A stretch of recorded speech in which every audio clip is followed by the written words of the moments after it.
Hello guys, today is 15th of April and we'll be covering the following articles. Going on to the first, the industrial concerns on TRAI 5G recommendations. तो recently try जो telecom regulatory authority of India है उसने 5G के ऊपर recommendations दी हैं अपनी, और उसके ऊपर जो इंडस्ट्री है उसने कंसर्न बताए हैं कि हमें कुछ कंसर्न्स हैं, उससे रिलेटेड एक आर्टिकल है वो आज कवर करेंगे. Right, okay. Moving on to the next, India's solar power energy targets. जो इंडिया के सोलर पावर के एनर्जी टारगेट्स हैं उसके ऊपर एक एडिटोरियल है, that will be covering today. Right. Third one is India's service exports for the first time achieves $250 billion target. तो recently जो इंडिया के सर्विस एक्सपोर्ट्स थे उनका जो टारगेट है $250 बिलियन का पहली बार अचीव किया है, तो that will B one news will be covering. Recently government ने नोट दे दिया है कि जो स्कीम है राष्ट्रीय ग्राम स्वराज अभियान वाली जो स्कीम है उसको फर्दर कंटिन्यू किया जाए, तो उसके ऊपर एक आर्टिकल है, that will be covering today. The next one is Allahabad high court ने दो वुमेन की मैरिज, मतलब एक मैरिज में दोनों साइड वुमेन थे, कपल्स, उनकी मैरिज को जो प्ली थी रिकॉग्नाइज़ करने के लिए, कि उनकी मैरिज को रिकॉग्नाइज़ करने के लिए एक प्ली डाली थी, उसको रिजेक्ट कर दिया है. राइट. नेक्स्ट वन इज़, जैसे आपको पता है रशिया और यूक्रेन के अंदर वॉर चल रहा है, तो उस दौरान एक यूक्रेनियन क्रूज़ मिसाइल जो है उसने रशियन वॉरशिप को डैमेज कर दिया, उसके ऊपर एक न्यूज़ है, that will be covering. The seventh one is, recently जैसे आपको पता था कि एक बिल आया था जिसमें कि जो लीगल एज है गर्ल्स की for marriage, the government is trying to raise that from 18 to 21. On that only we have a news article and will be covering कि उस पर हाउस पैनल जो है वो बिल जो था उसके ऊपर हाउस पैनल ने डिलिब्रेशंस शुरू कर दिए हैं. The next one is, government lays down norm for quota in promotion. तो गवर्नमेंट ने प्रमोशन के अंदर कोटा कैसे काम करेगा, जो रिजर्वेशन क्राइटेरिया वो कैसे काम करेगा, उसके ऊपर नॉर्म्स बताए हैं, that we will be covering today. Okay, moving to the first article. Good morning everyone. Welcome to Topper's Note. आज है 15th April and let's start with the news. Industry concerns on TRAI 5G recommendations. यहाँ पे TRAI क्या है? Telecom regulatory authority of India. ये government body है जो कि टेलीकॉम सेक्टर को रेगुलेट करती है. अभी इसका कॉन्टेक्स्ट क्या है? इस वीक मंडे को ट्राई ने 5G के एलोकेशन के लिए कुछ रिकमेंडेशंस दिए थे, तो ये उसी का लूप में न्यूज़ है. The TRAI recommendation of cutting spectrum prices for 5G airwaves by 35 to 40% has not gone down well with the companies and the industry associations who had called for up to 90% reduction. तो जो recommendation try ने दिया था तो उसके concern में है कि जो इंडस्ट्रियल बॉडीज़ हैं 5G से रिलेटेड, तो they are not happy, it has not gone down well with them. अभी न्यूज़ इंपॉर्टेंट क्यों है? क्योंकि इंडिया जो है वो 5G प्रमोट कर रही है, और 5G इंटरनेट ऑफ थिंग्स हमने सुना है, मशीन लर्निंग, ये इन सब के लिए बहुत इंपॉर्टेंट है. 5G हर तरीके से, इनकी लेटेंसी रेट हो गई या नेटवर्क स्पीड, हर वे में 5G बहुत बेटर है बाकी सारे जनरेशन से. यहाँ पे G इज़ फॉर जनरेशन. अब ट्राई का रिकमेंडेशन क्या था? Sell all available spectrum in the forthcoming auctions instead of allocating some of it as the industry has demanded. अब बेस प्राइस, मतलब बेस प्राइस सजेस्ट किया है कि 317 करोड़ पे per megahertz for the most used band, जो bandwidth होती है हर connection की, तो वो उसकी बात हो रही है.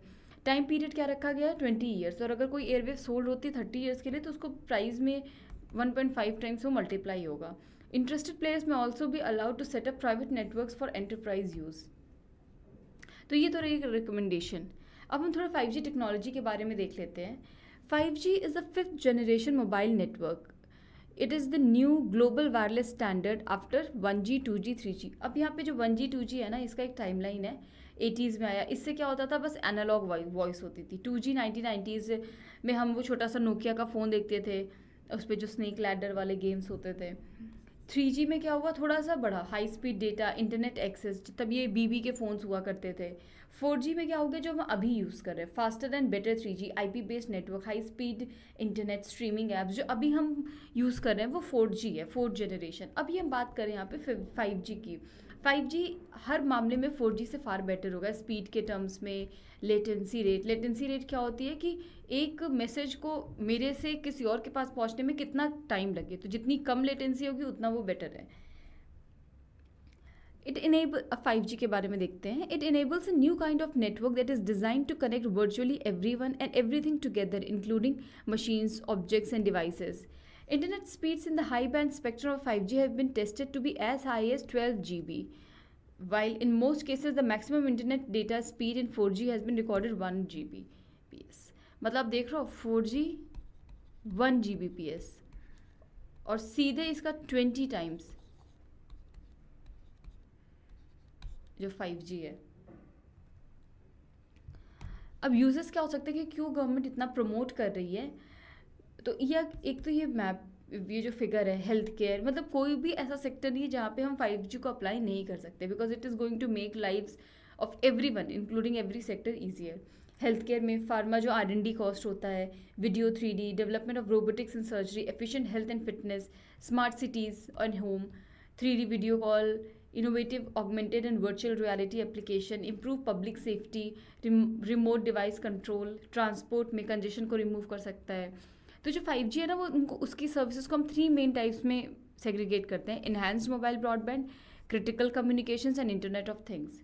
मोबाइल ब्रॉडबैंड में क्या होगा, 5G, virtual reality, augmented reality, इस ऐसी चीज़ें। क्रिटिकल कम्युनिकेशन में 5G can enable new services that can transform industries with ultra reliable low latency links, अभी लेटेंसी की जो बात हो रही थी। और IoT, इंटरनेट ऑफ थिंग्स, मतलब cloud data, big data, AI, edge computing, ये ना कमिंग जनरेशन की टेक्नोलॉजीज है जिसको हम 4th रिवोल्यूशन भी बोल रहे हैं। तो ये इन सब चीज़ों में 5G की बहुत ज़्यादा एफिकेसी है। अब इंडस्ट्रीज़ ने क्या कंसर्न रेज किया है, industries body price of 5G spectrum, जो कि ट्राई ने क्या बोला है, 35 to 40% रिडक्शन। बट ये गवर्नमेंट बॉडीज़, ये जो इंडस्ट्रियल बॉडीज़ है वो क्या कह रही हैं, up to 90।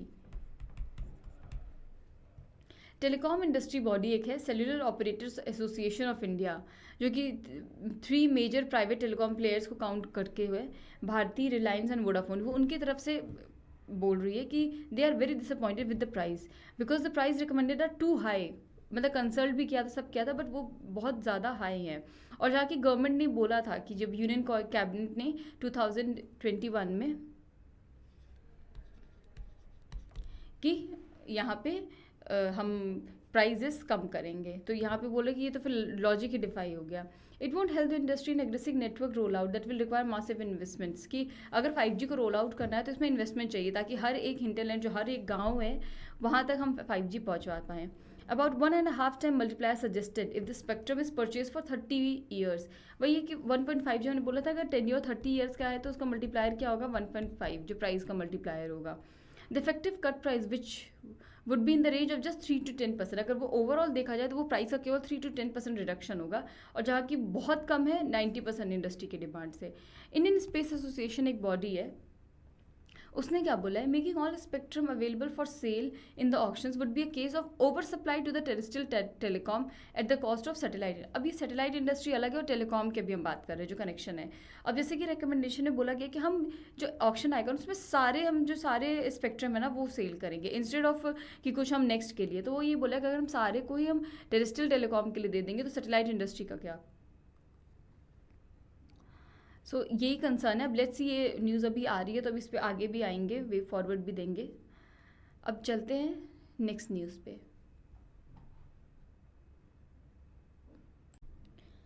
Hits and Mrs India's solar power energy targets.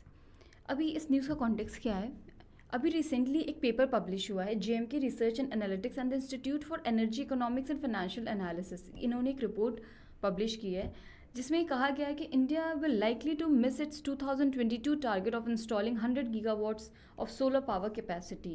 This is, और इसका मेजर रीज़न क्या बोला गया है कि जो रूफटॉप्स हम सोलर पैनल्स हैं दे आर लैगिंग बिहाइंड। अब इंडिया की सोलर पॉलिसी है क्या, Since 2011, India's solar sector has grown at a compounded annual growth rate of around 59% 2011 से, बिकॉज गवर्नमेंट इस समय रिन्यूएबल एनर्जी के लिए बहुत पुश भी कर रही है. और जो national action plan for climate change ये गवर्नमेंट 2008 में ले आई थी और 2010 में ये लॉन्च हुआ था. तो इसके अंदर 8 मिशंस हैं जो कि हर सेक्टर को, national solar mission, enhanced energy efficiency, habitat, water mission, green India, sustaining the Himalayan ecosystem, strategic knowledge for climate change और एग्रीकल्चर. तो यहाँ पे हर सेक्टर को क्लाइमेट से जोड़ के उसके लिए प्रोविजंस बनाए गए थे. तो इसमें एक नेशनल सोलर मिशन भी था जिसे Jawaharlal Nehru national solar mission भी कहते हैं. ये जो जनवरी 2010 में कमेंस हुआ था. इसमें क्या थी, under the scheme the total installed capacity target was set as 20 gigawatt by 2022. यहाँ पे इसी की बात हो रही है.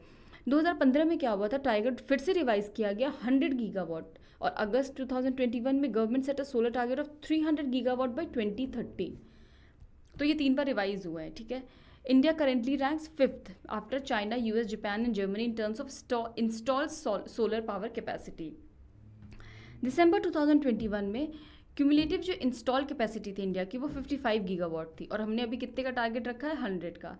Half the renewable energy capacity, 40% क्या था इसमें से पावर जनरेशन कैपेसिटी थी, और 55 जो गीगावाट है उसमें जो ग्रिड कनेक्टेड है उसका कॉन्ट्रीब्यूशन 77 है. ये जो हम 55 गीगावाट की बात कर रहे हैं उसका 70 मतलब ऑलमोस्ट 80% तो हमारा ग्रिड कनेक्टेड है. तो सोलर रूफटॉप जो है ना और ऑफ ग्रिड प्रोजेक्ट्स हैं, दे आर हैम्परिंग. अब रिपोर्ट क्या कहता है कि अप्रैल तक only about 50% of the 100 gigawatt project target consisting of 60 gigawatt of utility scale and 40 rooftop has been met. मतलब अभी तक केवल इतना ही मेट हुआ है. 19 गीगावाट जो है वो एक्सपेक्टेड, मतलब हम 2022 में कितना ही ऐड कर लेंगे 19 गीगावाट, वो फिर भी शॉर्ट रहेगा हमारे टारगेट से. सो बेसिकली यही कहा गया है इसमें. अब इसमें रीजंस क्या बताया गया है कि मतलब क्यों हम अपने टारगेट्स नहीं मीट कर पा रहे हैं. 2015 में government launch the first phase of grid connected rooftop solar program to incentivize its use in residential, institutional and social areas. Second phase कब स्टार्ट हुआ, 2019 में, with the target of 40 gigawatt of rooftop solar capacity by 2022, और उसके लिए central financial assistance भी provide किया गया. नवंबर 2021 तक जो फेज 2 का है 4 gigawatt set for the residential sector, only 1.1 has been installed. अब ये हुआ क्यों, disruption in supply chains due to pandemic. अब ये ज़्यादातर रीजंस ना यहाँ मेंशन है. क्या हुआ था, सप्लाई चेन डिस्ट्रक्शन अभी बोला, regulatory road blocks, limits to net metering, taxes on importer, क्योंकि जो हम सोलर पैनल बनाते हैं ना उसके जो इक्विपमेंट चाहिए होते हैं, उसके जो रॉ मटेरियल्स चाहिए होते हैं ना, वो हम चाइना से या कहीं और कंट्री से इंपोर्ट करते हैं. तो उस पर ड्यूटी ज़्यादा है, तो अल्टीमेटली वो जो कॉस्टिंग है उसकी बढ़ जाती है. तो ये एक बहुत मेजर फैक्टर है. अनसाइन पावर सप्लाई परचेजमेंट्स, कि मतलब गवर्नमेंट का एक प्रोविजन है कि आपको कुछ जो अपना पावर है ना वो आपको रिन्यूएबल एनर्जी जो डिस्कॉम्स जितनी भी है ना जो जनरेट भी कर रही है, तो उनको अपना कुछ जो पावर है ना वो रिन्यूएबल सेक्टर से लेना ही लेना है. Banking restrictions, financial issues plus delays in और rejection of open access approval grants and the unpredictability of the future open access charges as the report. ये रिपोर्ट्स ने कहा है कि ये हमने रीजंस निकाले हैं. अब ये सोलर पावर हम इतना पुश करें, इसकी एफिकेसी क्या है. अब ये जो सोलर पावर का ये जो इमेज है ना, इसमें आप देख सकते हो कि जो सोलर सिस्टम का जो फोटोवोल्टेक सिस्टम है वो कैसे काम करता है, कितने रूफटॉप के लिए कितने एरिया रिक्वायर्ड होते हैं और लिमिट्स क्या है. Solar power is a major area of India's commitment to addressing global warming according to the terms of Paris Agreement as well as achieving net zero by 2070. अभी जैसे बहुत सारा पुश हो रहा है हर कंट्री, जैसे यूरोप है वो बोली 2050 तक हम कार्बन न्यूट्रल हो जाएंगे. कार्बन न्यूट्रल क्या होता है कि मतलब जितना कार्बन एमिट कर रहे हैं उतना ही हम सिंक भी करेंगे.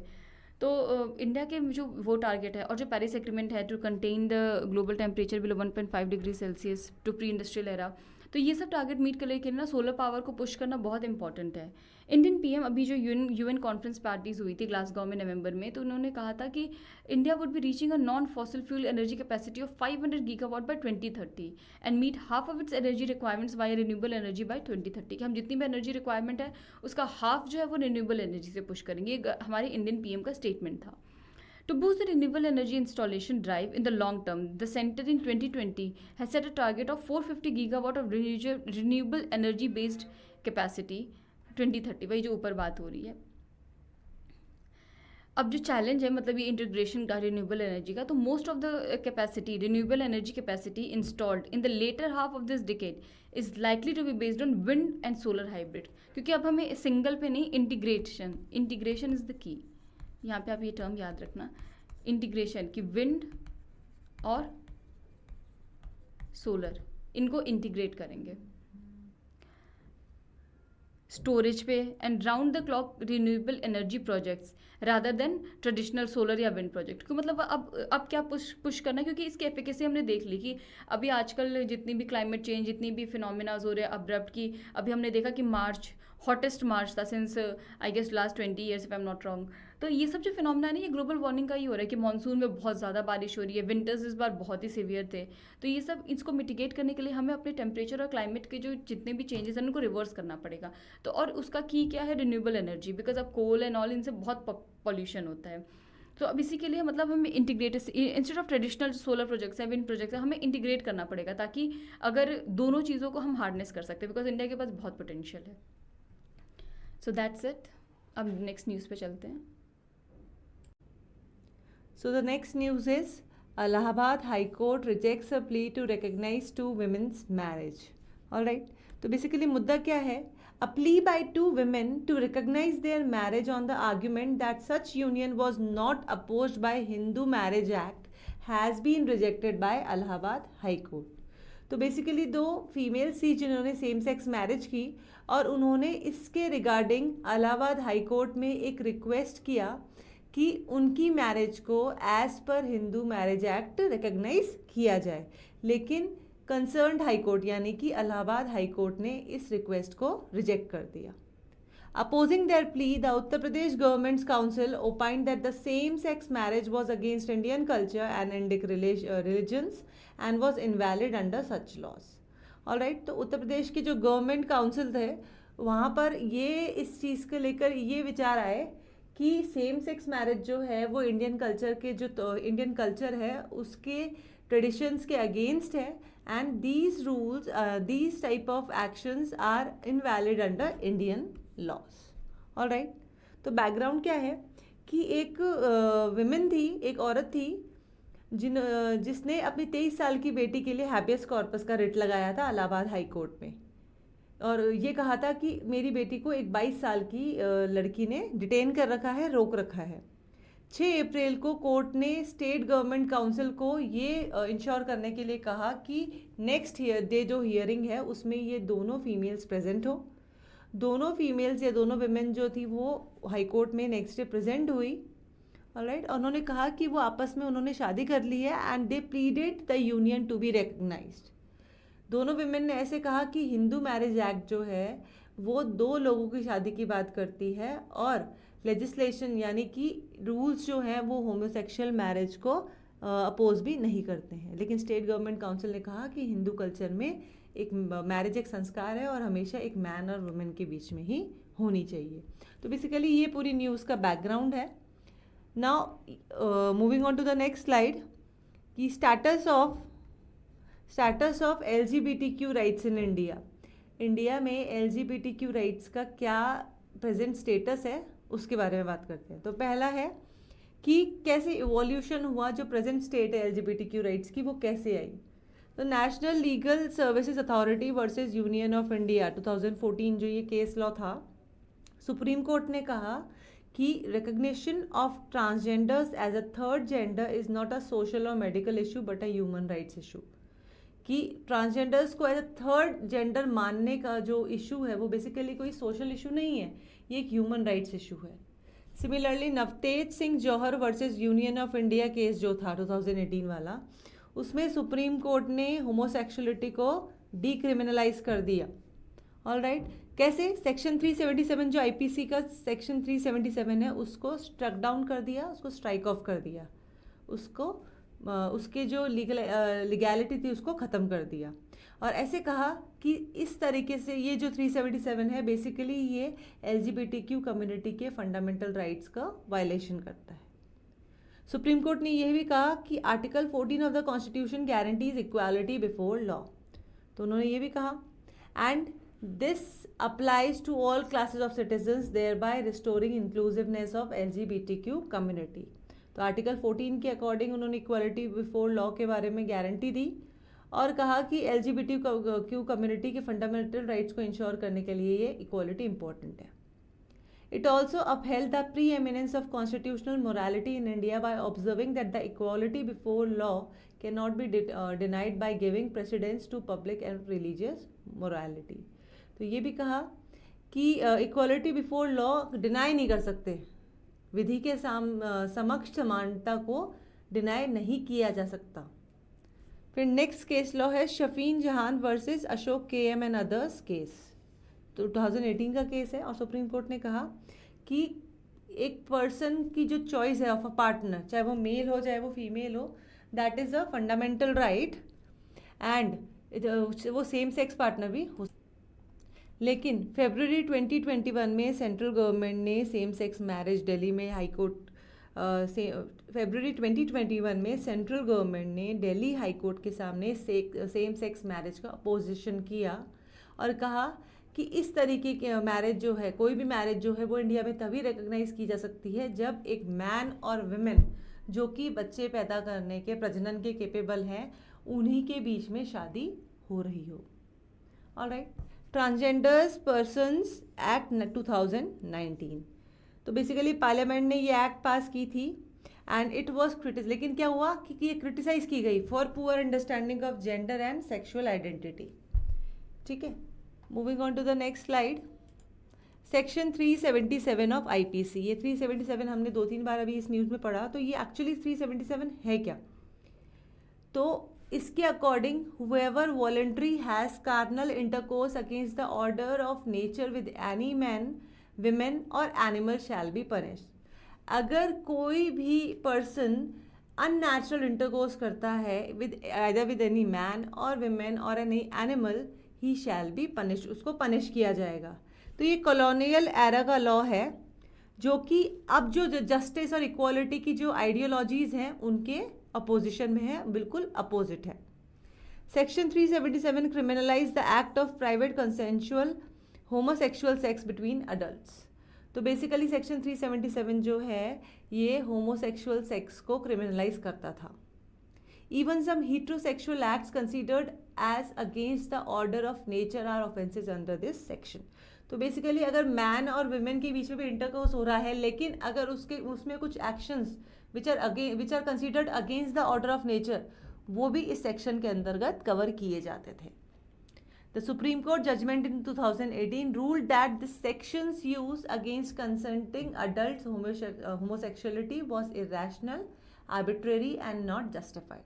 तो 2018 में जो सुप्रीम कोर्ट का वर्डिक्ट आया था उसमें सुप्रीम कोर्ट ने कहा था कि होमोसेक्सुअलिटी को अगर इरेशनल या फिर नॉट जस्ट वो आर्बिट्रेरी माना जाता है तो दिस इज़ रॉन्ग. इस रूलिंग के बाद में सेक्शन 377 जो है वो सिर्फ और सिर्फ non consensual sexual acts, sex with minors और इन सब ऑफेंसेस के लिए ही लागू होता है. All right. Moving on to the next slide. Challenges faced by LGBTQ community. LGBTQ community द्वारा क्या क्या चैलेंजेस अभी प्रेजेंट में फेस किए जाते हैं. ओके. तो पहला है हीट्रोसेक्सुअलिटी. तो बेसिकली क्योंकि जो कंट्री है, कोई भी कंट्री हो, वो हीट्रोसेक्सुअलिटी डोमिनेटेड आइडियोलॉजीज वाले लोगों से भरी होती. तो बेसिकली जो LGBTQ कम्युनिटी है they are more likely to experience intolerance, discrimination, harassment and threat of violence. ठीक है. Now inequality and violence. तो बेसिकली दुनिया के हर एक कोने में उन्हें इनइक्वालिटी और वायलेंस सहना पड़ता है. They face torture from people who mock at them, क्योंकि लोग उनकी होमोसेक्सुअलिटी का मजाक बनाते हैं, इसलिए वो उसकी वजह से उनको टॉर्चर भी सहना पड़ता है और उन्हें बार बार ये रियलाइज़ होता है कि वो दूसरों से कितने अलग है. So that creates a feeling of alienation. Next is deprived in rights. तो कई कंट्रीज़ में the rights enjoyed by opposite sex couples are not enjoyed by same sex couples. They are prohibited from those rights. इसका सबसे अच्छा example है कि same sex couples को बच्चे अडॉप्ट करना उनके लिए बहुत डिफ़िकल्ट होता है as compared to opposite sex couples. Isolation from society. तो basically they gradually develop low self-esteem and low self-confidence and become isolated from friends and family. तो उनके साथ बार बार जो उनके साथ उनका मजाक उड़ाया जाता है, उनको टॉर्चर किया जाता है, उनको ये फील करा जाता है कि वो कितने अलग हैं, जिसकी वजह से उनकी सेल्फ एस्टीम बहुत गिर जाती है, उनका कॉन्फिडेंस बहुत कम हो जाता है और इसकी वजह से वो अपनी फ्रेंड्स और फैमिली से बिल्कुल अलग हो जाते हैं या कट जाते हैं. Conflict in the family itself. तो basically lack of communication between LGBT children and the parents often leads to conflict in the family. क्योंकि LGBT चिल्ड्रन खुल के आउट ऑफ द क्लोजेट नहीं आ पाते अपने पेरेंट्स के सामने, तो this lack of communication creates conflict within the family. कई LGBT यूथ्स जो हैं उनको इसी वजह से फॉस्टर केयर में डाल दिया जाता है या जुवेनाइल डिटेंशन में उनके साथ जो क्राइम्स होते हैं या वो क्राइम जो कर देते हैं इस प्रेशर में आके, उसकी वजह से उन्हें या तो स्ट्रीट्स में रहना पड़ता है या जुवेनाइल डिटेंशन में रहना पड़ता है. Next is racial discrimination. तो बेसिकली लेस्बियन, गे, बाइसेक्सुअल और ट्रांसजेंडर पीपल को बहुत ज़्यादा पॉवर्टी और रेसिज्म सहना पड़ता है. उनको सोशल इकोनॉमिक इनइक्वालिटीज़ भी सहनी पड़ती है, जिसकी वजह से उनके वर्क प्लेस पर उनका कंटिन्यूस उनके साथ डिस्क्रिमिनेशन होता है. Alright. Next is type of addictions. तो बेसिकली इस टाइप के लोग जिनको बहुत ज़्यादा प्रेशर सहना पड़ता है, चाहे वो मेंटल हो, कई बार फिजिकल असॉल्ट भी होता है उनके साथ में, तो दिस ऑल लीड्स कि वो एडिक्ट हो जाते हैं towards drugs, alcohols and tobacco, क्योंकि इससे उनको एक गेटवे मिलता है to get out of the stress and rejection. All right. Next is victims of hate crimes. तो हेट क्राइम्स के भी विक्टिम्स बहुत ज़्यादा LGBTQ कम्युनिटी के मेम्बर्स बनते हैं. कई कंट्रीज़ में अभी भी होमोसेक्सुअलिटी को एक क्राइम माना जाता है, इसे इलीगल माना जाता है, और अगर कोई होमोसेक्सुअल एक्ट करता हुआ पकड़ा जाता है तो he is often met by imprisonment and fines. All right. Now what are the international developments for LGBT community. LGBT community के लिए अब तक इंटरनेशनल या देश विदेश में क्या क्या लॉज लाए गए हैं, कहाँ पर इसको लीगलाइज किया गया है, कहाँ पर ये इलीगल है, ये सब एस्पेक्ट्स के बारे में भी हम जान लेते हैं. तो इंडिया में 2018 के हिस्टोरिक जजमेंट के बाद में सुप्रीम कोर्ट ने कहा कि एक consensual adult gay sex is not a crime. All right. तो अगर दो सेम सेक्स पीपल्स वाले लोगों के बीच में अगर कंसेंचुअल सेक्स होता है तो it is not a crime. वो ऐसा क्यों? क्योंकि उन्होंने कहा कि सेम सेक्स में जो सेक्सुअल ओरिएंटेशन है ये नेचुरल है और ह्यूमन बींग्स का उस पर कोई कंट्रोल नहीं हो सकता. आयरलैंड की बात करें तो Ireland has legalise the same sex marriage. The country had decriminalised homosexuality in 1993 और ये पहली कंट्री थी जिसने नेशनल लेवल पे एक पॉपुलर वोट करवाकर सेम सेक्स मैरिज को अलाउ किया था. US में भी सेम सेक्स मैरिज लीगल है.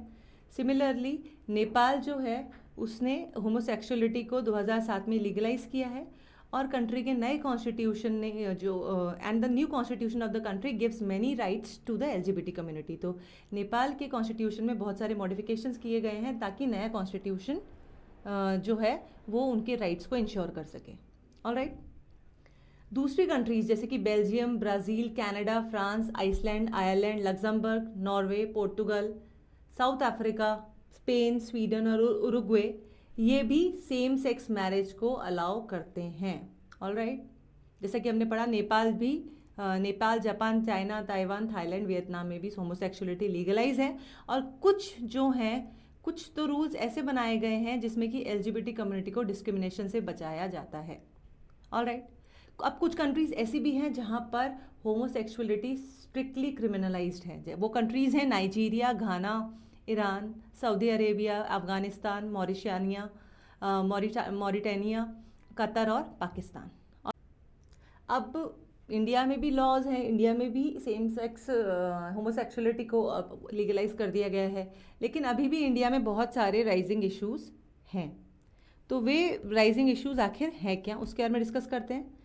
तो गैप फॉर पॉलिसी इम्प्लीमेंटेशन. सबसे पहले पॉलिसी इम्प्लीमेंटेशन में बहुत सारे गैप्स हैं.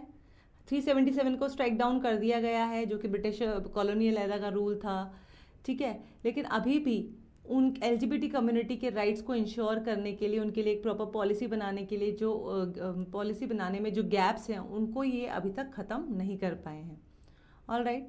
इशू ऑफ फैमिली अब फैमिली का इश्यूज़ है, मतलब कि जो फैमिली का इशू क्या है कि फैमिली सपोर्टिव नहीं होती है। अगर फैमिली को पता चलता है तो कई बार तो अपने बच्चों को मारते हैं, बहुत ज़्यादा मेंटल प्रेशर देते हैं, टॉर्चर करते हैं, मिसअंडरस्टैंडिंग होती है, तो ये बहुत बड़ा इशू है। Next is issue of discrimination at work place. LGBT community को बहुत ज़्यादा अपने वर्क प्लेस पर सोशियो इकोनॉमिक इनइक्वालिटीज़ या फिर डिस्क्रिमिनेशन फेस करना पड़ता है। Alright, issue of injustice. Human rights and fundamental rights एक पर्सन के लिए होते हैं, ना कि कोई मेल या फीमेल नहीं, कोई होमोसेक्सुअल नहीं, कोई गे नहीं, लेकिन एक पर्सन के लिए। लेकिन यहाँ इस केस में अभी भी ह्यूमन राइट्स और फंडामेंटल राइट्स वायलेशन होते हैं against the LGBTQ community. All right, the state has failed to create special legislation which protects the rights of LGBT minority community.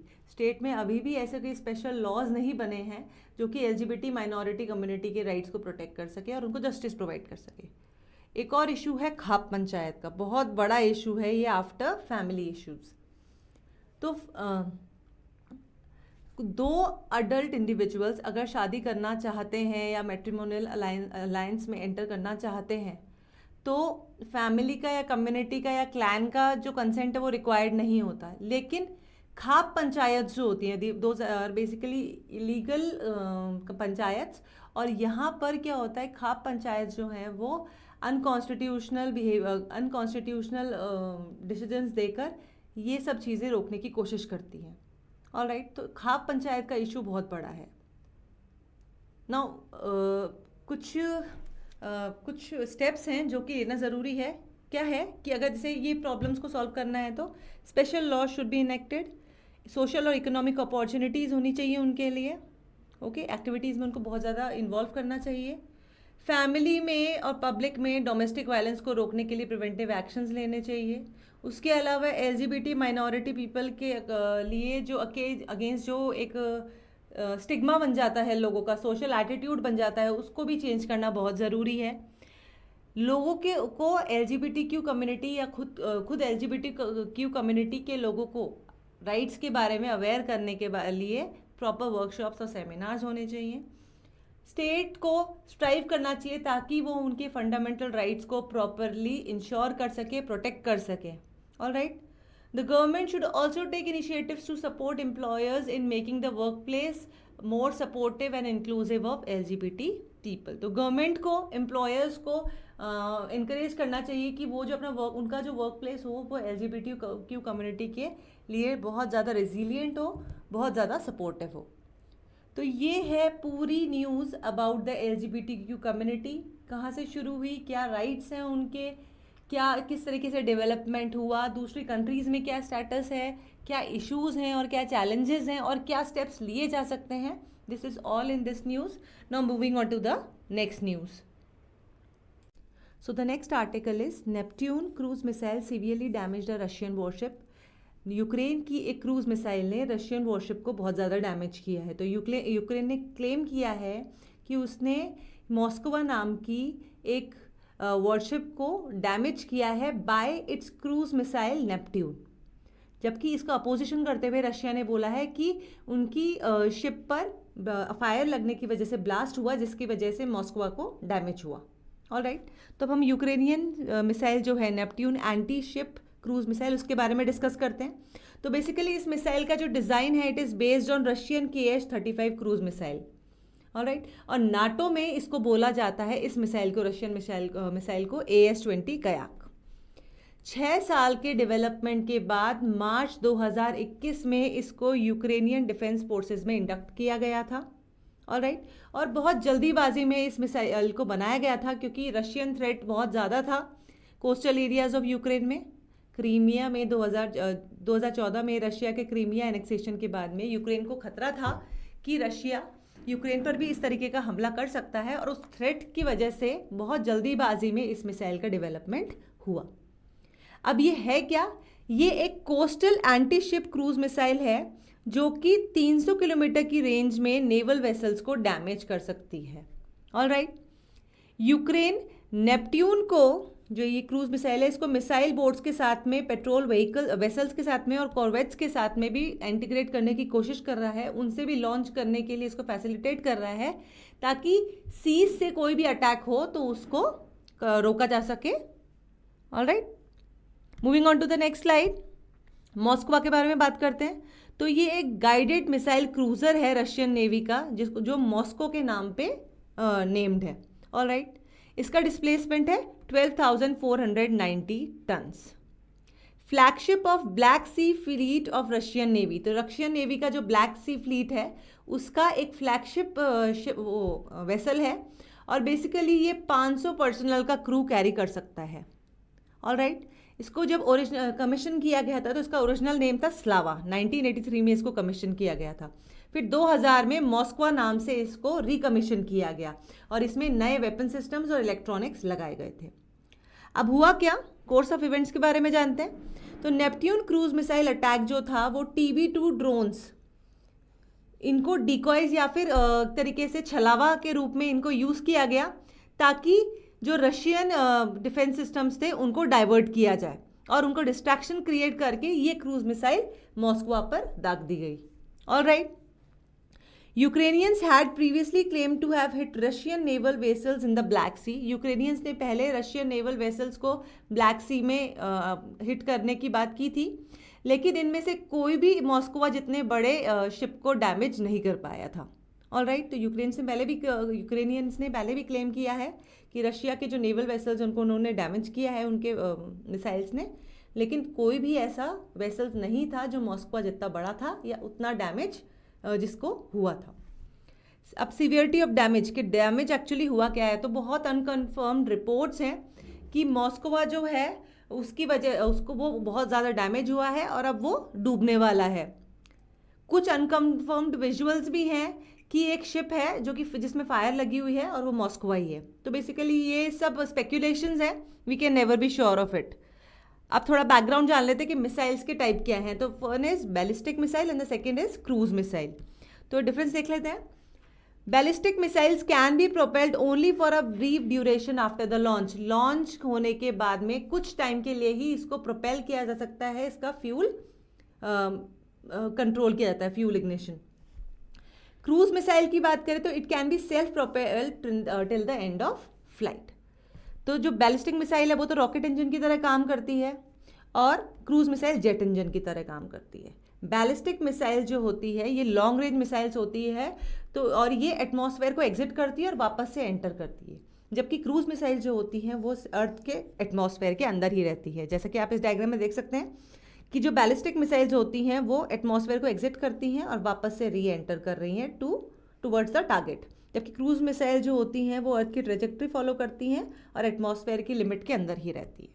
Alright, ballistic missile का प्रेसिशन बहुत ज़्यादा कम होता है बिकॉज इट इज़ अनगाइडेड और इसकी trajectory जो है कुछ फिजिकल फैक्टर्स पे डिपेंड करती है, like gravity, air resistance and Coriolis force.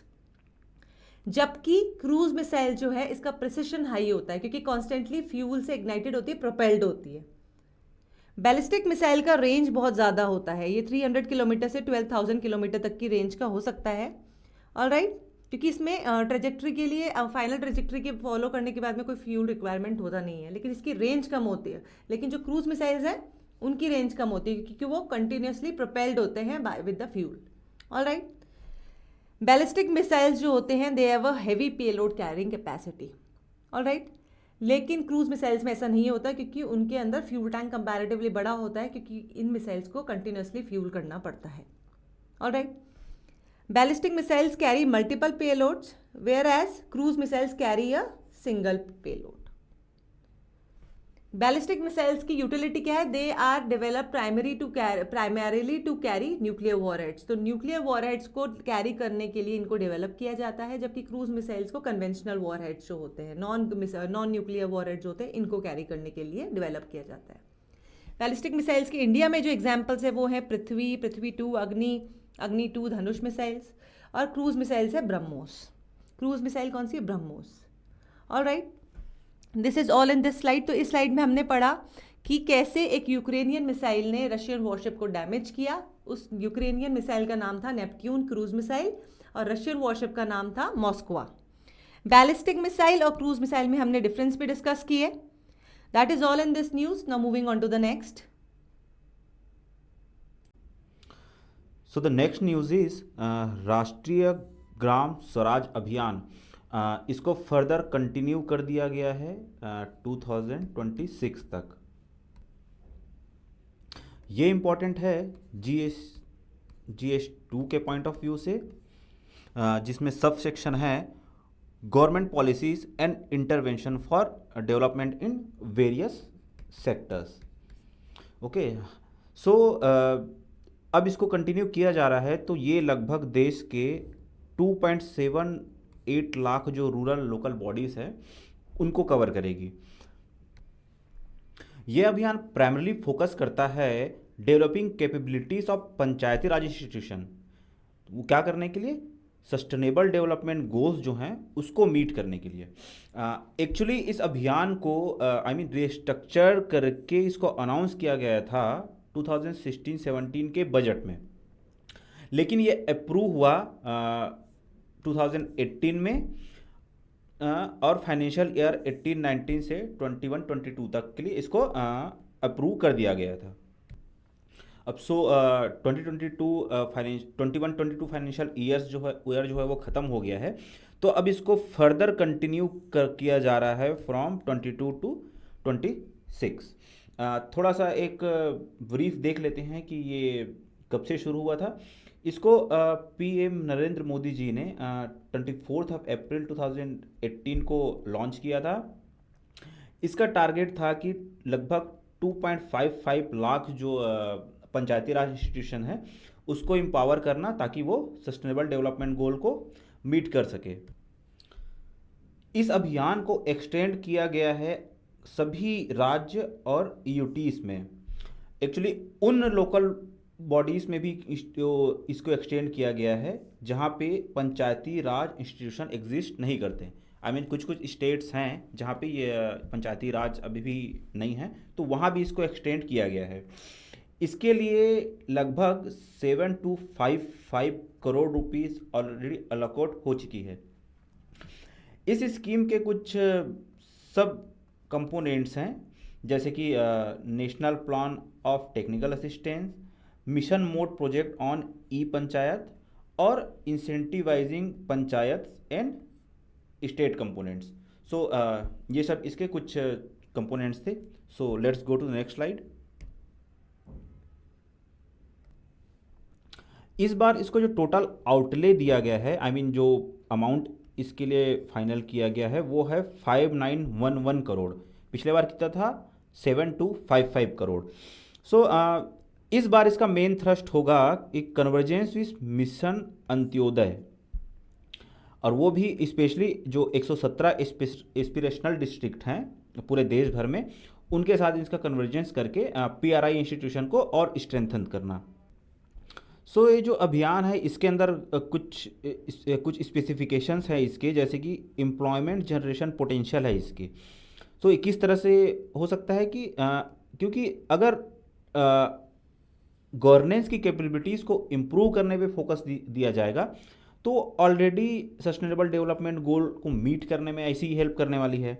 So mainly इस जो इनिशिएटिव है उसका जो फोकस रहेगा वो रहेगा कि पॉवर्टी फ्री, यानी कि गरीबी से मुक्त, इन्हेंस्ड लाइवलीहुड जो कि विलेज में होना चाहिए, ये इसके लिए टारगेट करेंगे। हेल्दी विलेज, यानी कि जैसे कि पहले ही ODF वगैरह जो स्कीम्स है वो लॉन्च हो चुकी है, तो उसके साथ ही ये चलेगी। चाइल्ड फ्रेंडली विलेजेस कि बच्चों के लिए इसको सेफ और इन्वायरमेंट फ्रेंडली बनाया जाए। वाटर सफिशिएंसी, विलेज में जनरली वाटर के वैसे इंफ्रास्ट्रक्चर नहीं होते हैं जैसे कि सिटीज़ में होते हैं, तो इसके तरफ भी ध्यान देना। Clean and green village, self sufficient infrastructure, ये सब कुछ इसके जो फीचर्स हैं जिस पे इस बार ध्यान दिए जाएंगे। Let's go to the next slide. कुछ फीचर्स देख लेते हैं इस स्कीम के, कि इसमें सेंटर और स्टेट के दो अलग अलग कंपोनेंट होंगे। जो सेंट्रल कंपोनेंट होगा उसको तो obviously government of India he fund करेगी। सो जो फंडिंग पैटर्न होगा इस स्कीम का वो 60-40 जो मोस्टली सेंट्रल सेक्टर स्कीम जो होता है वैसा ही होगा, एक्सेप्ट जैसे जो नॉर्थ ईस्ट स्टेट होते हैं, हिली स्टेट्स होते हैं, और जो यूटी ऑफ जेके है, यहाँ पे थोड़ा सा अलग होगा। यहाँ पे 19:10 का जो रेशियो होगा वो कंट्रीब्यूट होगा। और जो अदर स्टेट हैं यानी अदर देन यूटी ऑफ जेके, तो वहाँ सेंटर जो है वो 100% फंड करेगा। अब इम्प्लीमेंटेशन कैसे होगा इसका, तो स्टेट गवर्नमेंट फॉर्मुलेट करेगी एनुअल एक्शन प्लान और सेंट्रल गवर्नमेंट को इसमें असिस्ट करेगी। एक्चुअली जो स्कीम है वो डिमांड ड्रिवन मोड पे काम करेगी, ताकि जैसे जैसे डिमांड बढ़ती जा रही है वैसे वैसे चीज़ें इंप्लीमेंट होती चली जाए। स्टेट और डिस्ट्रिक्ट जो कवर होगी, जैसे कि हम ऑलरेडी बात कर चुके हैं, सारे स्टेट और यूटी को कवर किया जाएगा, और उस इंस्टीट्यूशंस और लोकल गवर्नमेंट को भी कवर किया जाएगा जहाँ पे पंचायत एग्जिस्ट नहीं करते हैं। ये कुछ फर्दर डिटेल है जो कि अब तक की स्कीम किस तरह से काम किया हुआ है। सो अब इसमें आपके प्रीलिम्स एग्ज़ाम के लिए क्या इंपॉर्टेंट है, तो इसमें आपको ये राष्ट्रीय ग्राम स्वराज अभियान के बारे में जानकारी होनी चाहिए, क्योंकि कभी कभी स्टेटमेंट बेस्ड क्वेश्चन इस पे आ जाते हैं। और फीचर्स ऑफ द स्कीम, जैसे ये फंडिंग जो पैटर्न है गवर्नमेंट और स्टेट का, ये ध्यान में होना चाहिए, कभी कभी इस पर कन्फ्यूज़ करती है UPSC. So let's go to the next news. So next news है, इंडिया का जो सर्विस एक्सपोर्ट है वो फर्स्ट टाइम यानी कि पहली बार हिस्ट्री में 250 बिलियन को क्रॉस कर चुका है। ये इम्पोर्टेंट है GS3 के पॉइंट ऑफ व्यू से, Indian economy and issues related to growth. Okay, so अब ये जो अचीवमेंट हुआ है $250 बिलियन का, वो तब हुआ है जब कोविड-19 पेंडेमिक के चलते टूरिज्म, एविएशन, हॉस्पिटलिटी जो इंडस्ट्री, होटल्स वगैरह वाले जो बिजनेस होते हैं वो सारे ठप पड़े हैं। सो ये बहुत रिमार्केबल अचीवमेंट है इंडिया के द्वारा। सो जो मर्चेंडाइज एक्सपोर्ट है यानी कि टोटल एक्सपोर्ट, जिसमें goods and commodities export plus service export ये दोनों आते हैं, वो क्रॉस कर चुका है 669 बिलियन, जो कि 34.5% का ग्रोथ है लास्ट ईयर से। सर्विस एक्सपोर्ट जैसे कि 250 बिलियन को क्रॉस कर गया है, जो कि 21.31% ज़्यादा है पिछले साल से। यहाँ आप ग्राफ में देख सकते हैं ये 2019 का, ये 2021 का, ये 21-22 का। सो ये एक्सपोर्ट है और ये इंपोर्ट। अब देखिए एक्सपोर्ट जो है वो 669 बिलियन डॉलर के करीब है, और इंपोर्ट जो है वो अभी भी 756 बिलियन, यानी कि हमारा अभी भी ट्रेड डेफिसिट ही है। सो इसको फर्दर इम्प्रूव करना पड़ेगा ताकि पॉजिटिव ग्रोथ हो पाए। So let's go to the next slide. आखिर इस ग्रोथ का रीज़न क्या है? सो रीज़न ये है कि ड्यूरिंग पेंडेमिक हमारे पीएम मोदी जी खुद लगभग 180 जो कंट्रीज़ हैं वहाँ के मिशंस के साथ कोलैबोरेशन किया है। काफ़ी हैक्टिक पार्लेस किए गए हैं। पार्लेस इट मीन्स एक स्टैंडर्ड सेट किया गया है एक्सपोर्ट प्रमोशन के लिए। इसका हाई भी बहुत ज़्यादा सेट किया गया है, लेकिन मैनेजेबल है, यानी कि जो टारगेट्स हैं उसको काफ़ी हद तक हाई एंड मैनेजेबल रखा गया है। रिसेंटली आपने न्यूज़ कवर किया होगा कि गवर्नमेंट ने कुछ ट्रेड एग्रीमेंट्स यानी कि free FTAs and comprehensive partnership agreements sign किए हैं UAE और ऑस्ट्रेलिया के साथ, जो कि काफ़ी अच्छी बात है। एंड काफ़ी और कंट्रीज़ के साथ FTA और कॉम्प्रिहेंसिव डील का काम चल रहा है, जिसमें से यूरोपियन यूनियन के साथ, UK के साथ और कनाडा जैसे कंट्रीज शामिल हैं। चलिए बात कर लेते हैं कुछ स्टैटिस्टिक्स की। सो मर्चेंडाइज एक्सपोर्ट इस साल रही है लगभग 419 बिलियन डॉलर्स के आसपास, जो कि लगभग 44% की ग्रोथ दिखाती है। जो इंपोर्ट रहे हैं हमारे वो रहे हैं 611 बिलियन डॉलर्स की, जो कि जो भी काफ़ी बड़ा है, जो कि लगभग 55% के आसपास। सो इस साल भी हमारा ट्रेड डेफिसिट है लगभग 192 बिलियन डॉलर्स के आसपास।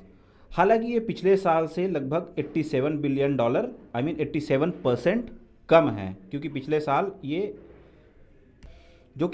ये लगभग 102 बिलियन डॉलर्स था। लेकिन इस बार क्योंकि जो हमारा मर्चेंडाइज एक्सपोर्ट है वो 420 बिलियन के आसपास हो गया है, इस वजह से इस बार ट्रेड डेफिसिट का परसेंटेज जो है वो पिछले साल से थोड़ा कम है। चलिए नेक्स्ट स्लाइड पे। अगर सर्विस ट्रेड की बात करें तो सर्विस एक्सपोर्ट ऑफकोर्स पहले ही देख चुके हैं कि 250 बिलियन डॉलर क्रॉस कर चुकी है, जो कि 21% का लगभग ग्रोथ है पिछले साल के मुकाबले। लेकिन जो सर्विसेज इंपोर्ट जो हुई है वो लगभग 145 बिलियन के आसपास है, इसमें भी ग्रोथ हुई है जो 23.2% के आसपास है। अगर बात किया जाए सर्विस ट्रेड के बारे के लिए, तो यहाँ पे हम सरप्लस में हैं, यानी कि 105 बिलियन डॉलर्स के हम सरप्लस में हैं। मर्चेंडाइज ट्रेड में हम नेगेटिव में थे, लेकिन यहाँ पॉजिटिव शो कर रही है, जो कि काफ़ी अच्छी बात है, जो कि पिछले साल से लगभग 18.80% ज़्यादा है, यानी कि सही है वो। जैसा कि आप ग्राफ में देख सकते हैं, ये सर्विस एक्सपोर्ट रहे हैं 1920 के लिए 213 बिलियन डॉलर, ये 2021 और 1 के लिए रहे हैं 206 बिलियन डॉलर के आसपास, और इस बार ये 250 बिलियन डॉलर को भी क्रॉस कर चुकी है। प्रीलिम्स के पॉइंट ऑफ व्यू से हमारे लिए क्या इंपॉर्टेंट है, मर्चेंडाइज ट्रेड क्या होते हैं ये आपको पता होने चाहिए, कितना इंपोर्ट कितना एक्सपोर्ट करते हैं इसका एक रफ आइडिया होना चाहिए। सर्विसेज ट्रेड जो होता है वो ओवरऑल जो हमारा ट्रेड होता है उससे अलग होता है, यानी कि मर्चेंडाइज ट्रेड और सर्विस ट्रेड को मिला के टोटल ट्रेड बनता है, ये आपको पता होना चाहिए। और FTAs के बारे में थोड़ा सा पढ़ लीजिएगा, क्योंकि this would be important for this years film. So that's all for today. Government lays down norms for quota in promotion.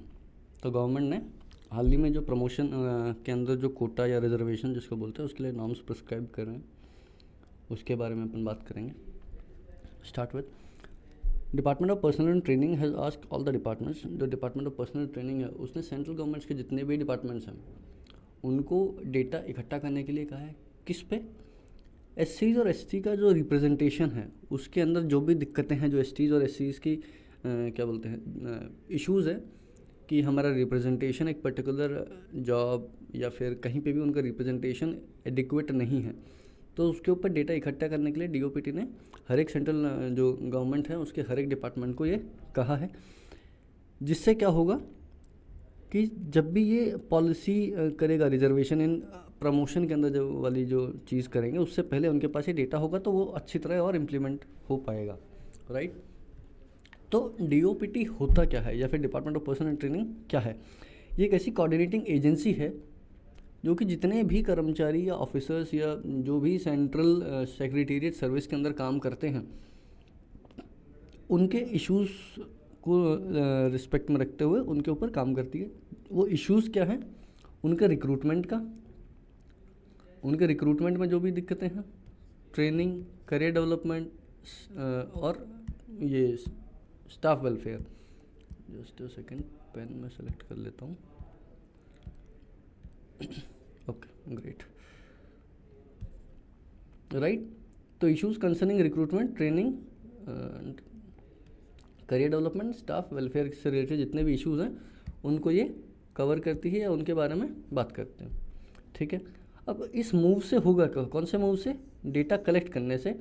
जो भी सेंट्रल सेक्रेटेरिएट सर्विसेज के अंदर जो भी ऑफिसर्स हैं जिनको प्रमोशन नहीं मिला लास्ट 5-6 ईयर्स से, उनको ये बहुत अच्छी तरीके से हेल्प करेगा कि उनके जो प्रमोशन का प्रोसेस है वो और स्मूथ और रेशनल हो पाए, राइट। अब इनमें भी देखो, not promoted for past 6 year, 6 साल से उनका कोई प्रमोशन हुआ ही नहीं है, राइट। तो उस वाले पर्टिकुलर इशू में बहुत ही काम आएगा ये पर्टिकुलर स्टेप। अब CSS में होता कौन कौन होते हैं? मिडिल टू सीनियर मैनेजमेंट के रैंक ऑफिशियल्स जो भी डिफरेंट मिनिस्ट्रीज़ के अंदर काम करते हैं वो सब होते हैं। तो DOPT ने स्पेसिफिक कंडीशंस दे दी हैं जो इम्प्लीमेंट करेंगे रिजर्वेशन की जो पॉलिसी है प्रमोशन को, तो जब वो पर्टिकुलर कंडीशंस मेट हो जाएगी या उन पे पूरा काम कर लिया जाएगा, उसके बाद ही ये इम्प्लीमेंटेशन होगा। मूविंग ऑन, रिजर्वेशन होता क्या है? रिजर्वेशन को अगर अपन सीधी हिंदी में बोलते हैं आरक्षण। Simple thing is, whenever you get an advantage over the others, not advantages, you are preferred due to your background position, right? कि आपके हालात कैसे थे जब आपने शुरुआत करी, आप किस वर्ग से निकल के आए हैं, किस स्टेटस से निकल के आए हैं, उसके बाद आपको एक प्रेफरेंस मिलती है दूसरों के आगे, जिससे कि आप अपना जो बैकग्राउंड है उसको सही कर सकें, या फिर आप जिस लाइफस्टाइल या नॉट लाइफस्टाइल, आपके जो दिक्कतें थी पुरानी, उनकी वजह से आप निकल के आए, तो इस वजह से वो इक्वल करने के लिए आपको रिजर्वेशन दिया जाता है। अगर कॉन्स्टिट्यूशन की बात करें, आर्टिकल 16 क्लॉज 4 जो है वो reservation to backward classes provide करता है स्टेट और सेंट्रल गवर्नमेंट जॉब्स के अंदर, राइट? जब स्टार्टिंग में था, जब रिजर्वेशन स्टार्ट हुआ था, तो सिर्फ SCs और STs को ही ये रिजर्वेशन दिया गया था, राइट? और इनिशियली फिर बाद में लेटर जो है इसको OBC क्लासेस और EWS इकोनॉमिकली वीकर सेक्शंस के लिए इसको एक्सटेंड किया गया। अब इससे रिलेटेड कुछ केस देखते हैं। इंदिरा साहनी केस या फिर मंडल जजमेंट जिसको बोलते हैं 1992, इसमें सुप्रीम कोर्ट ने डिसाइड किया कि जो 16 क्लॉज 4 है वो प्रमोशन के अंदर रिजर्वेशन के लिए एप्लीकेबल नहीं है, राइट? आप अगर प्रमोशन के अंदर रिजर्वेशन प्रोवाइड कर रहे हैं तो वो आर्टिकल 16 क्लॉज 4 के अंडर नहीं फॉल करेगा, that has to be different, right? अब उस जजमेंट को ओवरराइड करने के लिए गवर्नमेंट ने 77th अमेंडमेंट एक्ट लेके आए, ठीक है? इससे क्या हुआ, प्रमोशन के अंदर रिजर्वेशन को अनेबल करने के लिए, राइट? अब इसने क्या किया, इन्होंने एक नया क्लॉज ऐड किया इस पर्टिकुलर एक्ट ने, clause 4A in the article 16 itself, right? उसमें क्या हुआ, प्रोविजन बना STs और SCs को प्रमोशन के अंदर रिजर्वेशन देने के लिए। इसके बाद आया 85th अमेंडमेंट एक्ट 2001 में। अब इसको देने के लिए सीक्वेंशियल सीनियरिटी SCs और ST को, कि SC और ST अगर प्रमोशन होता है, जैसे प्रमोशन में रिजर्वेशन लगता है, तो उसमें भी SC और STs को सीनियरिटी दी जाए, उसके लिए 85th अमेंडमेंट एक्ट लेके आए। क्योंकि प्रमोशन, अगर मान लीजिए कोई भी एक पर्टिकुलर ऑफिस है, उसके अंदर ऑफिशियल्स काम करे, तो ऑब्वियस सी बात है वो हर एक बैकग्राउंड से आता होगा, कोई जनरल कैटेगरी का होगा, कोई SC का होगा, कोई ST का होगा, कोई वुमेन कैटेगरी में फॉल कर रहा होगा। तो उन सब में भी SCs और जो STs है उसको कॉन्स्टिट्यूशनल सीनियरिटी मिले, सीक्वेंशियल सीनियरिटी मिले, उसके लिए 85th अमेंडमेंट एक्ट लाया गया, राइट? ऐसे ही दूसरे केसेस की बात करें तो Nagaraj versus union of India judgement act जो था 2006 का, उसके अंदर 77th और 85th एक्ट जो गवर्नमेंट लेके आई थी रिजर्वेशन के लिए, उसको चैलेंज किया गया जनरल कैटेगरी एम्प्लॉयज़ से, राइट? जो जनरल कैटेगरी के जो एम्प्लॉयज़ थे उससे वो पुराने जो दोनों अमेंडमेंट थे उनको चैलेंज किया गया, ठीक है? अब इसमें हुआ क्या, कोर्ट ने इन सब को चैलेंजेस को, जो पिटिशंस थी उसको क्लब करके एक Nagaraj versus union of India जो केस था, इसके अंदर उसको अमेंडमेंट करके उसमें वर्डिक्ट दिया। वर्डिक्ट में पार्लियामेंट का जो डिसीजन था कि STs और SCs को रिजर्वेशन एक्सटेंड किया जाए प्रमोशन के अंदर, उसको अपहेल्ड किया।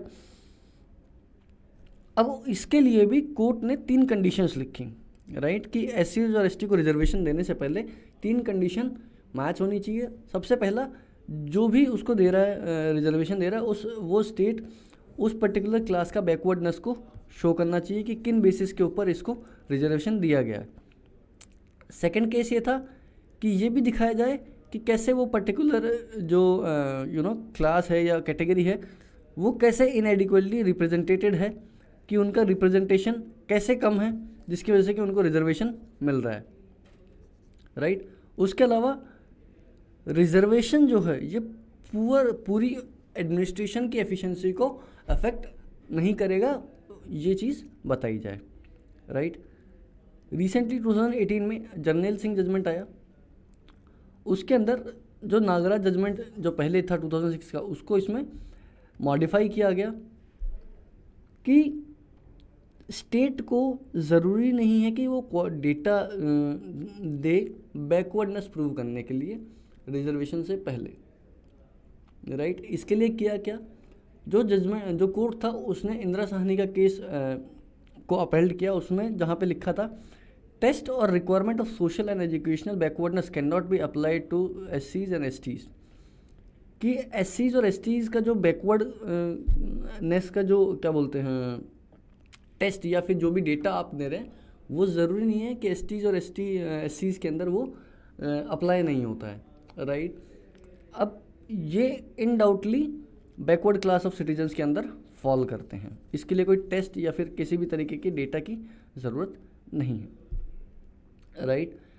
अब ये जजमेंट बूस्ट था किसके लिए, STs और SCs के जो मेंबर्स हैं ऑलरेडी सर्विसेज के अंदर, उनका जो प्रमोशन है वो और एक्सेलरेटेड प्रमोशन हो और तेज़ी से हो। किसी को 6 साल में चाहिए था तो उसको 5 साल में किया, ऐसे करके थोड़ा एक्सेलरेट करके कि टाइम फ्रेम कम करके उनको प्रमोशन दिया गया। ये एक अच्छा एफर्ट था ताकि ये सब चीज़ बूस्टअप हो सके। अब जो इनएडिक्वेसी, जो रिप्रेजेंटेशन का इनएडिक्वेसी है, उसके ऊपर बैकग्राउंड क्या है। नागराज जजमेंट के अंदर सुप्रीम कोर्ट ने कहा था कि अगर इनएडिक्वेटली रिप्रेजेंटेटेड है तो ही उनको रिजर्वेशन दिया जाए प्रमोशन के अंदर, लेकिन ये हमेशा ही कन्फ्यूजन का मुद्दा बना रहा कि उनको मेजर कैसे किया जाए, राइट, कि पूरा जो इनएडिक्वेसी है रिप्रेजेंटेशन का उसका मेजरमेंट कैसे हो, और रिजर्वेशन देने से पहले वो चीज़ करनी भी है, तो उसके लिए बहुत ही ज़्यादा कंफ्यूज्ड स्टेटमेंट रहा ये। रिसेंटली 2022 में SC ने एक जजमेंट दिया, ठीक है। एक ग्रुप ऑफ पिटिशनर्स थे, सेंट्रल गवर्नमेंट और स्टेट गवर्नमेंट्स के, जो दोनों के ही जो क्या बोलते हैं रिजर्वेशन का क्राइटेरिया, उसको चैलेंज करते हुए उन्होंने और क्लैरिटी मांगी कि जो इनएडिक्वेसी या एडिक्वेसी ऑफ रिप्रेजेंटेशन है वो कैसे डिटरमिन हो सके, राइट। उसके ऊपर पूरा जो पिटीशंस थी वो इस बेसिस के ऊपर फाइल की गई। अब इसके ऊपर सुप्रीम कोर्ट ने जनवरी 2022 में बताया इस कि collection of data to determine inadequacy of representation, Supreme court ने ये कहा कि जो इनएडिक्वेसी ऑफ रिप्रेजेंटेशन है उसका डेटा ज़रूरी है किस केसेस में, to grant reservation in promotion. अगर प्रमोशन के अंदर आपको रिजर्वेशन देना है तो वो डेटा ज़रूरी है, ठीक है। लेकिन इसके आगे की जो भी चीज़ें वो स्टेट और गवर्नमेंट के ऊपर, स्टेट और सेंट्रल गवर्नमेंट के ऊपर छोड़ दी कि वो कैसे असेस करते हैं कि कौन कौन से फैक्टर्स वो कंसीडर करते हैं जिससे कि ये जो रिप्रेजेंटेशन का डेटा है ये एक्सेस कर सकें। अब रिजर्वेशन की कंडीशंस क्या होती है, प्रमोशन के अंदर अगर रिजर्वेशन देना है तो उसकी कंडीशन क्या है, सेम वही जो पहले था, कलेक्शन ऑफ क्वांटिफाइबल डेटा, एक डेटा होना चाहिए जिससे कि इनएडिक्वेसी ऑफ रिप्रेजेंटेशन को हम नाप सकें या पता लगे। ये जो डेटा का एप्लीकेशन है ये हर कैडर पे अलग अलग होगा कि ये जो भी डेटा हम एक रिजल्ट आएगा उस पर्टिकुलर रिजल्ट को हर एक कैडर के ऊपर अलग अलग तरीके से हम अप्लाई करेंगे और वो प्रमोशन के अंदर हम उसको यूज़ करेंगे। इस ऑर्डर में ऐसा भी कहा गया है कि to ensure maintenance of efficiency of administration, कि जो एडमिनिस्ट्रेशन की एफिशिएंसी है उससे इस प्रमोशन की वजह से कोई भी दिक्कत नहीं होनी चाहिए या कोई भी इशू नहीं आना चाहिए जिससे कि एडमिनिस्ट्रेशन की एफिशिएंसी कम हो। और कमिटी ने ये भी कहा कि जो भी प्रमोशन, कोर्ट ने ये भी कहा कि जो भी प्रमोशन कमिटी है वो केयरफुली असेस करे उन ऑफिसर्स की सूटेबिलिटी को कि जिनको प्रमोशन देना है। उसके अलावा कोर्ट ने ये भी कहा कि मिनिस्ट्रीज और डिपार्टमेंट जो भी हैं वो इंश्योर करे कि जो कंडीशंस है या फिर जो भी डेटा है वो पहले ही कंपाइल हो जाए, रिजर्वेशन की जो पॉलिसी हम प्रमोशन के अंदर लाना चाह रहे हैं उससे पहले ये सब चीज़ हो जाए और उसके बाद प्रमोशन आगे बढ़े, राइट। तो बेसिकली ये ओवरव्यू था कि रिजर्वेशन क्या सीन है, प्रमोशन के अंदर हम अप्लाई कर रहे हैं। हमने देखा कि पहले कौन कौन से केसेस आए थे, उसमें क्या क्या बात हुई, उसके बाद कैसे इंदिरा साहनी जो केस था उसका यूज़ लेते हुए सुप्रीम कोर्ट ने नया ऑर्डर दिया। उसके बाद अब ये डेटा के लिए बोला है कि डेटा फिर से हम कंपाइल करें ताकि जो पॉलिसी है उसका इम्प्लीमेंटेशन और अच्छी तरीके से हो, right. Okay. Thank you. House panel deliberates on bill to raise marriage age for women. As we know, past में पार्लियामेंट के अंदर एक बिल आया था या फिर इशू उठा था जिसमें कहा गया था कि जो वुमेन की मैरिज एज है 18 से उसको 21 किया जाए. तो उससे रिलेटेड पूरा का पूरा जो फ्लो था उसके अंदर अब आगे क्या हो गया, वो बिल प्रेजेंट हुआ, उसके बाद अब उस बिल के ऊपर चर्चा या डिस्कशंस हो रहा है. तो हाउस जो था उसने अभी हाल ही में इसके ऊपर डिस्कशन चल रहा है. तो हम ये पूरे इस मुद्दे की बात करते हैं कि कैसे क्या स्टार्ट हुआ, कैसे चल रहा है और आगे क्या होगा. राइट. तो जून 2020 के अंदर एक जय जेटली के अंदर टास्क फोर्स अपॉइंट हुई जिनमें कि वुमेन से रिलेटेड इश्यूज़ को मेजर करने के लिए या एग्जामिन करने के लिए वो टास्क फोर्स बनी. अब इसमें क्या क्या चीज़ थी, मदरहुड का एज होना क्या चाहिए, मतलब माँ बनने के लिए प्रॉपर एज क्या होती है, लोअर MMR मैटरनल मोर्टेलिटी जो रेट है वो किस वजह से कम हो रही है, क्या रीज़न्स है, न्यूट्रिशनल लेवल को कैसे इम्प्रूव किया जाए, इसके ऊपर पूरा ये टास्क फोर्स को टास्क दिया गया था कि आप इनके ऊपर डिलिब्रेशन और डिस्कशन और एक एग्जामिन करके हमें एक रिपोर्ट दीजिए. अब उस टास्क फोर्स ने रिकमेंड किया है कि जो वुमेन की मैरिज एज है उसको बढ़ाया जाए. अब जो इसके रिकमेंडेशन है इसकी वजह से एक बिल जो रिसेंटली इंट्रोड्यूस हुआ था पार्लियामेंट के अंदर, इसकी रिकमेंडेशन उस बिल की बेस बना. राइट. इन्होंने रिकमेंडेशन दिया और उस रिकमेंडेशन को इम्प्लीमेंट करने के लिए एक नया बिल लेके आए, promotion of child marriage amendment bill of 2021. तो इस टास्क फोर्स की जो भी रिकमेंडेशन थी उसकी वजह से एक बिल इंट्रोड्यूस हुआ, child marriage amendment act of 2021. दिसंबर 2021 के अंदर आया था. Ministry of women and child development ने ये इंट्रोड्यूस किया था. जब होने के बाद, पूरा इंट्रोडक्शन होने के बाद, सब चर्चा वगैरह होने के बाद, पार्लियामेंट्री जो स्टैंडिंग कमेटी है उसको स्क्रूटनी के लिए ये बिल रेफ़र किया गया था कि आप देख लीजिए इस बिल के अंदर क्या है क्या नहीं, हम कैसे इसको आगे बढ़ा सकते हैं. स्क्रूटनाइज करते हैं पूरा जो कमेटी है.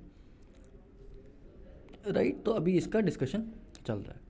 तो ये जो बिल है prohibition of child marriage amendment bill, ये है क्या चीज़, इसके क्या प्रोविजंस है, पहले क्या थे, चैलेंजेस क्या थे, रिकमेंडेशंस क्या थी, तो वो हम बात करते हैं.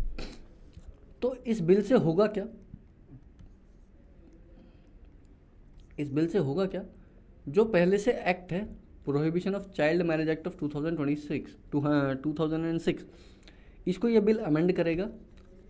और इससे होगा क्या, जो मिनिमम एज है मैरिज ऑफ फीमेल्स की उसको इंक्रीज करके ये 21 ईयर्स कर देगा.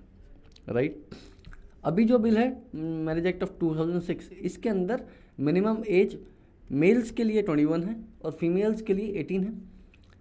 इन दोनों को इक्वल करने के लिए ये वाला बढ़ा के हम वुमेन के लिए भी 21 करने का जो अमेंडमेंट बिल आया है ये प्रपोजल देता है. बिल हर एक लॉ, कस्टम या प्रैक्टिस, जैसे पर्टिकुलर एरिया में कोई कस्टम चलता है या कोई लॉ है या कोई प्रैक्टिस है, रिचुअल्स है, उन सब को ओवरराइड करेगा. ये बिल सर्वोपरि होगा कि कस्टम्स लॉ, ऐसा नहीं होगा कि ये बिल तो ठीक है आ गया लेकिन हमारे कस्टम्स तो ऐसे थे तो हम ऐसे ही करेंगे, नहीं. उसमें ये चीज़, ये बिल ओवरराइड करेगा बाकी सब कस्टम्स लॉज और सबको. राइट. अब ये बाकी सब लॉज होते क्या हैं, हर एक रिलीजन के पर्सनल लॉज हैं जो कि मैरिज से डील करते हैं. अब उस लॉज के खुद के स्टैंडर्ड्स होते हैं जो कि उस पर्टिकुलर रिलीजन या फिर उस पर्टिकुलर एरिया के जो कस्टम्स हैं उसको रिफ्लेक्ट करता है. राइट. इसके अलावा ये जो बिल है ये विंडो एक्सटेंड करता है किस चीज़ की, woman and man to file a declaration for child marriage as void for up to 5 years after attaining the age of 18. अगर शादी हो जाती है अंडर एज में तो जो पहले विंडो था उसको एक्सटेंड करता है कि मैन और वुमेन दोनों उस चाइल्ड मैरिज को वॉइड करने के लिए एक डिक्लेरेशन फाइल कर सकते हैं कि हमने अंडर एज में शादी करी थी और अब हम इस शादी को नहीं चाह रहे हैं. तो वो उस जो ये डिक्लेरेशन है इसके लिए जो टाइम फ्रेमिंग पहले था उसको एक्सटेंड करके इन्होंने 5 साल कर दिया है. अभी जो डिक्लेरेशन है वो अलाउ करता है डिक्लेरेशन के लिए चाइल्ड मैरिज को बिफोर शी टर्न्स 20। अगर वो 20 तक की होती है, 20 साल की हो जाती है, उससे पहले अगर वो डिक्लेयर करता है कि चाइल्ड मैरिज थी फीमेल के केस में और मैन के केस में 23, तो पहले ये 5 ईयर्स वाला क्राइटेरिया नहीं था, पहले एज वाला था कि वुमेन के लिए 20 साल की हो उससे पहले वो डिक्लेयर कर दे, और मैन के लिए 23 ईयर्स का हो उससे पहले वो डिक्लेयर कर दे, राइट। तो इस चीज़ को भी ये एक्सटेंड करेगा। ओके, तो ये बिल क्यों लाए गए थे, क्या रीज़न था? इससे होगा क्या, गवर्नमेंट ये कहती है कि जो चाइल्ड मैरिज की जो एज है, चाइल्ड मैरिज की जो इश्यूज़ हैं उसको कवर करने के लिए एक तो बिल बहुत हेल्प करेगा। उसके अलावा IMR इन्फेंट मोर्टेलिटी रेट, जो बच्चों की जो मौतें हो जाती हैं 5 साल से पहले की, उनके अंदर मैटरनल मोर्टेलिटी रेट, जो प्रेग्नेंट लेडीज़ या प्रेजेंट मदर होती हैं जो कि during the pregnancy they die और after delivering the boy they die, after delivering the child they die, तो ये इस रेशियो को कम करेगा।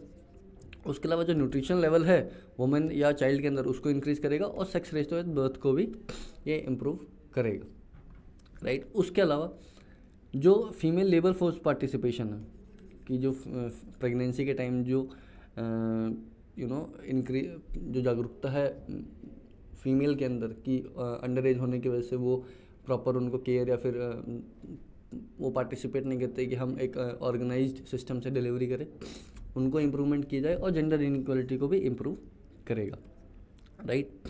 इस बिल के साथ इश्यूज़ क्या है? Different age for attaining majority are being allowed to marry, right. दोनों के लिए डिफरेंट एज है और वो अलाउ है मैरिज के लिए, तो उसका जो इशू है वो कवर करेगा। बिल जो है वो इंक्रीज करता है मिनिमम एज को फीमेल्स की 21 के लिए, जो कि मेल्स के बराबर आ जाएगी, लेकिन the age of attaining majority is 18 years. कि बाकी जो बिल्स हैं, बाकी जो लॉज हैं उसके अंदर अगर आपको करना है तो वो 18 ईयर्स है, लेकिन इसके अंदर वो चीज़ 21 कर दी गई है। डिफरेंस कॉन्सिक्वेंसेज हो सकते हैं rights and responsibilities of person. जो राइट्स एंड इक्वलिटीज़ है 18 से 21 ईयर्स, जैसे हम वोट 18 साल के डाल सकते हैं, एज मैरिज 21 के लिए, तो ये काफ़ी लॉज के अंदर केयरटेक हो जाएगा कि उस लॉ के अंदर तो ऐसा है, उस लॉ के अंदर ऐसा है, तो वो चीज़ हम आगे डिस्कस करते हैं। अगर हम देखें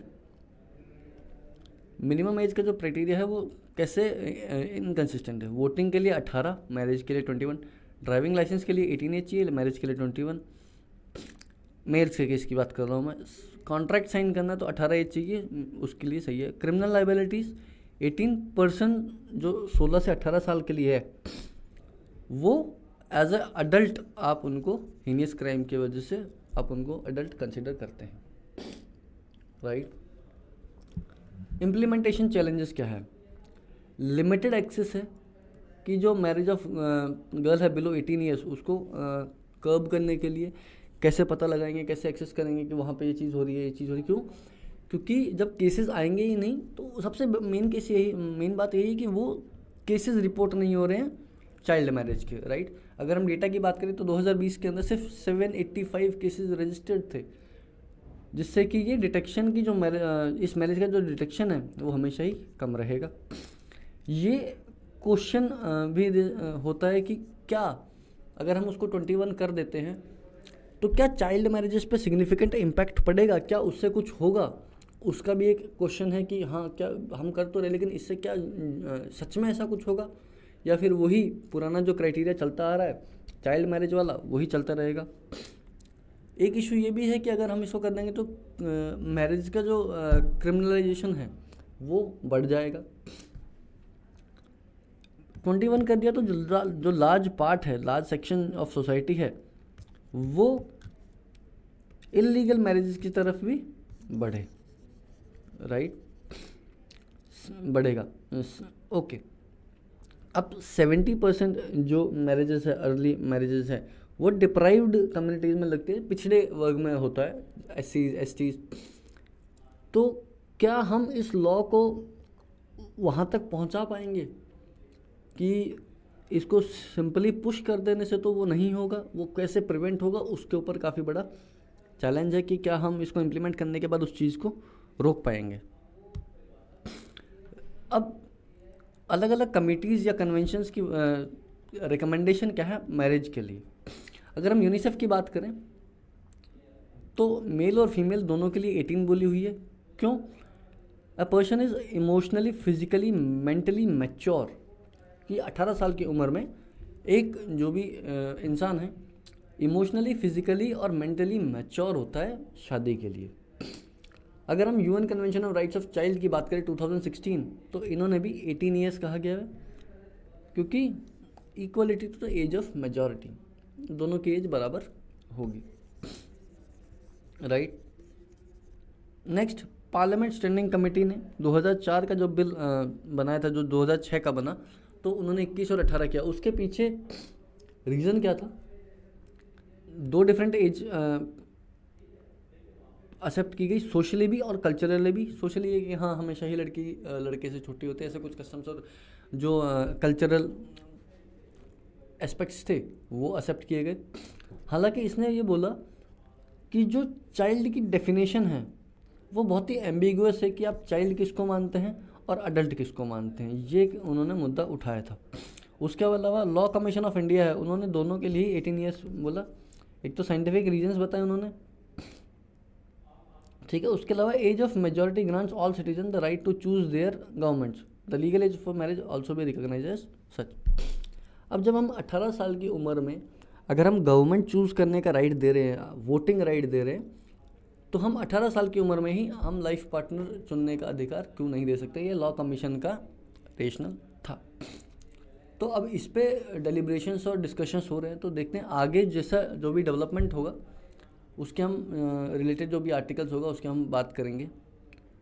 एंड उसके लिए आप कंटिन्यू टॉपर्स नोट्स को फॉलो करते दीजिए, उनके ऐप पे देखिए, नोटिफिकेशन आपके पास आते हैं, वीडियोस देखिए, राइट। चलिए, will meet tomorrow. Thank you.